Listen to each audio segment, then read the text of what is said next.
Welcome back, everyone, at Courageous Leadership with Virginia Prodan. We are so glad to have you here.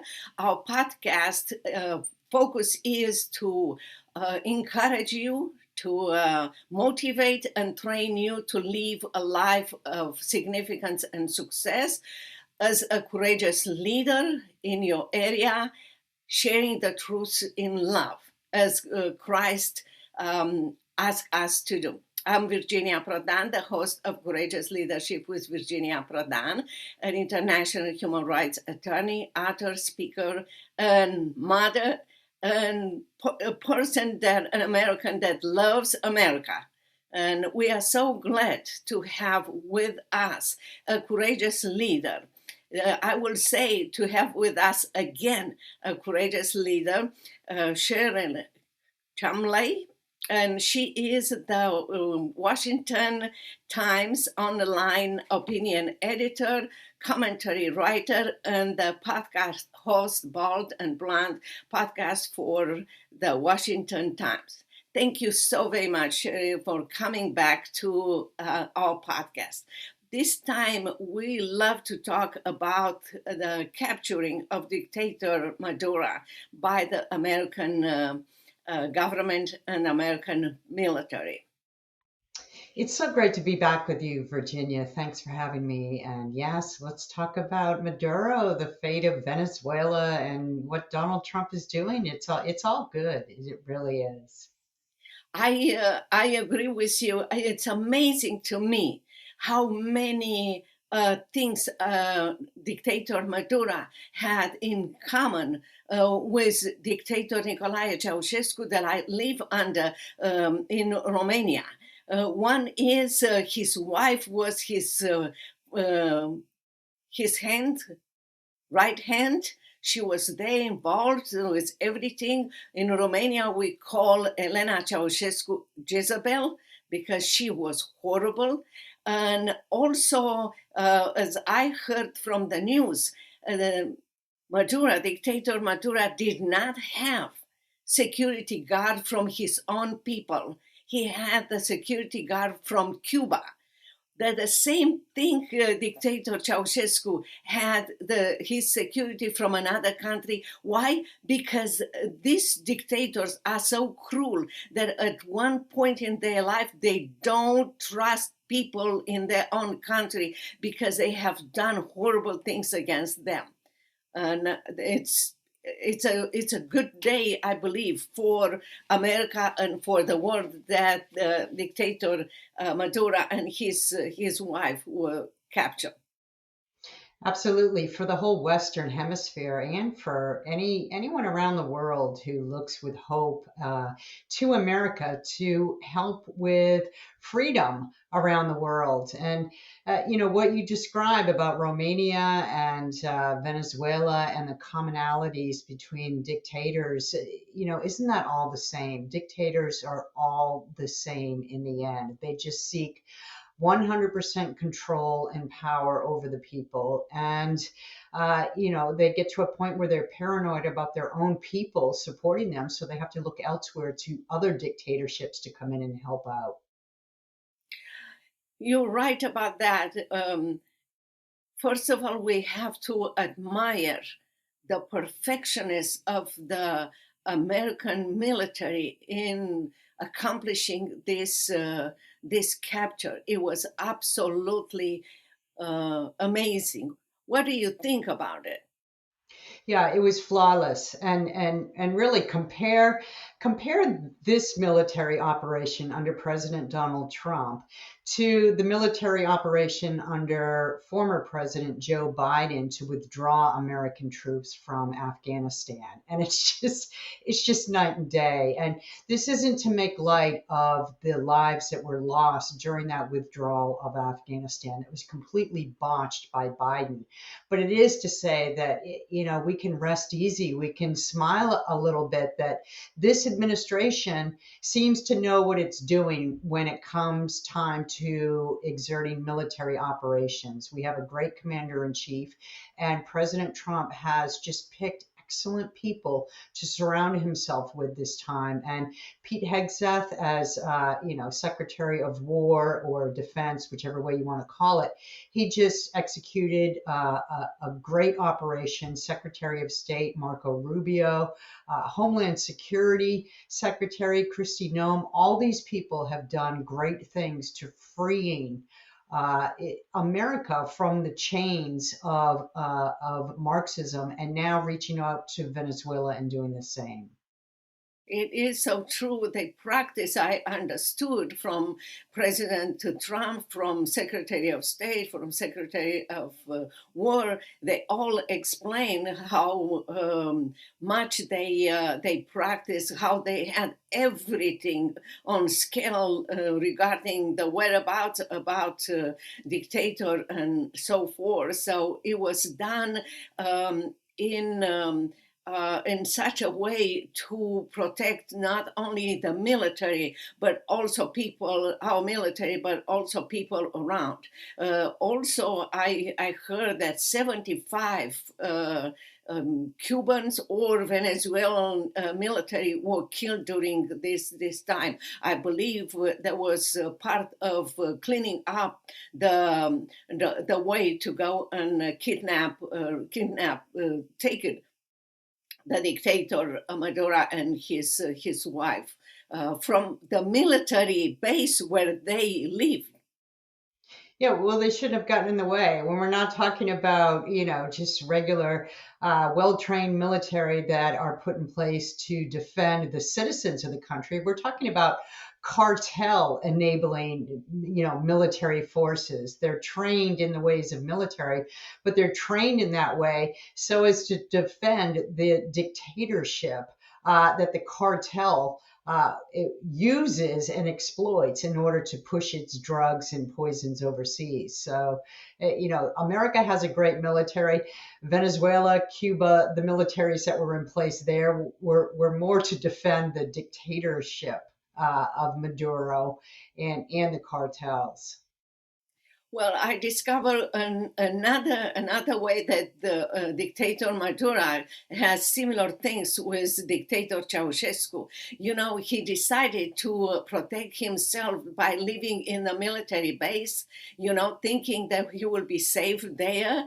Dictator Ceausescu built underneath the palace a tunnel in case something happened, that he will run through that tunnel and he will go outside of Romania. None of them, not Ceausescu and not Mandura, were able to accomplish what they have done. There is a God in heaven who says enough, it's enough, even to a dictator who kills and tries to subdue the entire nation. Yeah, in the end, dictators are just human too, right? And they put on this show of being untouchable, and they surround themselves so as to appear untouchable, and you can never challenge their power, and if you do, then you'll be killed or tortured or imprisoned, and that's how they secure their power bases for so many years. But in the end, they're just human, right? And all dictatorships fall because freedom is a light that shines brighter throughout the world than does the slavery of dictatorships. That is so true, because from my own experience, I know that the dictators can implement fear, terror in life of people that they try to control. But there is a point where people under their power will have nothing to lose, and then they will rise up and just fight against the dictator. And I'm so glad that the American President Trump and his military did such an amazing job and work. And somebody said that it's an amazing advertisement for young people to enroll in our military, because it's such a powerful exhibition of how powerful our military, how trained our militaries are. Well, it's interesting you say that because the recruitment numbers for U.S. military for all the branches have surged since President Trump has taken office, and all the recruiters are meeting their recruitment goals. We can be more selective now about the people that we let into the military because, again, it's an all volunteer force, so we can have a little bit of selectiveness that goes along with that, and we can choose the best of the best to join our military and return it from what it was under Joe Biden and under Barack Obama, sort of this experimental DEI breeding ground, return it to the fighting force that it's supposed to be. And I think what you just described with the mission, the operation in Venezuela to seize Maduro, I think that message is resonating around the world right now, that America's military is back. Yeah, I believe after 9/11 we had increase in enrollment in the military, and after that, you are so right. Now, under President Trump, we have again an increase. I cannot imagine what the military and military family felt during Biden administration, where he absolutely abandoned our military and Americans there. I just cannot imagine how they felt about that, and I'm glad that we have a powerful and strong commander, and we praise God for that. I know Absolutely. that Oh, go ahead. I'm sorry. Oh no, I'm sorry, I interrupt you. Continue. I was just going to add quickly to that. Yes, under Joe Biden, don't forget we had COVID and the attack on our military members who didn't want to take a COVID shot for religious reasons or for health reasons. And what did President Trump do as soon as he took office? He basically opened the doors for all those members who were booted under Joe Biden from the military because of their refusal to take the COVID shot.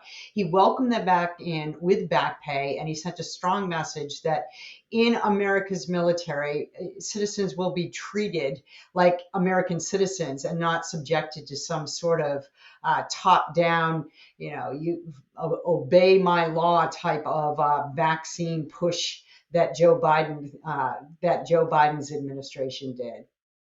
Yeah, it is so true. But still, the liberals are trying to do everything that is possible in their on their side to criticize President Trump with this, taking Mandura and bringing him to justice in America, and many of them are saying, I believe, out of jealousy, they cannot stand to a perfect mission that was accomplished, and bringing Madura to trial in America, and seeing him in jail clothes and so forth must be really hard for liberals to accept that President Donald Trump has done something absolutely unbelievable, and for the whole world. I believe they feel that America is back, that America is powerful, and freedom can flourish again. Yeah, Democrats have given an interesting response, haven't they? Because back under Joe Biden, there was a bounty on Maduro's head that was 15 million at first, and then under Joe Biden, it went up to 25 million. And Democrats back then, when Joe Biden was in the White House, were calling for his ouster. They saw Maduro as a threat. They saw him as a dictator. They saw him as evil, and were on board with ousting him from power. And then particularly when he stole the election, right? He basically, it was like 70% against him, and he used his power base to steal the election and remain in power. So Democrats at one time wanted to see him go, but as soon as President Trump accomplishes this successfully and ousts him, All of a sudden, it's President Trump and it's the Trump cabinet that are violating civil rights and violating Maduro's rights and so forth. So it's very interesting to see this flip-flop of Democrats, and it's due entirely to their Trump derangement syndrome. How do you feel about the way President Trump, Secretary of State and Secretary of War responded to the liberals' approach that it was illegal? Oh, well, I think they had their legal ducks in a row. I think they had everything lined up, and they responded with facts. They said in 2020 there was an indictment issued for Maduro, and that indictment was updated to include his wife based on conspiracy charges. And so, using that indictment, they went forth and they executed this precise military operation. And they even had an answer for the international community, the liberals there, the globalists there that condemned this administration's actions by saying that under Article 51 of the United Nations Charter, individual nations, sovereign nations have the right to defend themselves. And it was under that article in which they executed this operation. So I think legally speaking, they spent plenty of time laying the groundwork because they knew that the Democrats and the liberals and the left would come out and cry constitutional crisis. So they wanted to make sure before they executed that they had their legalities all lined up. I think that God has a sense of humor in the state where a democratic socialist was elected as a mayor. A dictator is brought to justice. A socialist communist dictator is brought to justice. Yeah, Zoran Mamdani, his head must be ready to explode, which is just where you want him, right? I think it is a little bit humorous that Maduro, the court that he's in, is in Manhattan, is under Mamdani's not jurisdiction, but in his city. So yeah, I agree with you there, Virginia. Do you think that people in New York or people in all the blue states, with Maduro and his wife staying in trial and being exposed and seeing all over America and all over the world, Venezuelan just jumping of joy that the dictator is finally captured, do you think that Americans who never experienced socialism and communists will finally understand the danger of socialism? That's a very good question because it's difficult at this point in time with the open borders that occurred under Joe Biden and under Barack Obama and all the illegals that surged in here. It's difficult when you see these protests go forth in the street to know how much of that is really grassroots American citizens exercising their First Amendment rights and how much of that is really paid protesters by the Marxist camps or illegals in this country still illegally who have come from nations with socialist and communist governments and then want to see the same brought here to America. So my instinct is that American citizens, by and large, know the dangers of socialism and they do not want it. And that is why the Democrat Party will never come out and openly say they embrace socialism. They always disguise it as democratic socialism or progressivism or just democracy. But we have so many illegals in the streets now, and we have so many paid protesters by far leftists, some of whom are being paid from China or CCP supported outlets, that it's difficult to go to any of these protest movements and say, well, this is a grassroots American citizen protest and this is a paid protest. In other words, you are saying the enemy is inside of America. Oh, yeah, without a doubt, and has been for a while. And the real danger is that too few Americans were alert to the danger. They wanted to dismiss it or pretend that in America this could never happen. And now we're on the cusp of things actually happening in America. A decade ago, Zoran Mamdani would never have been elected in New York City as mayor, as an open socialist. He would have had to disguise that.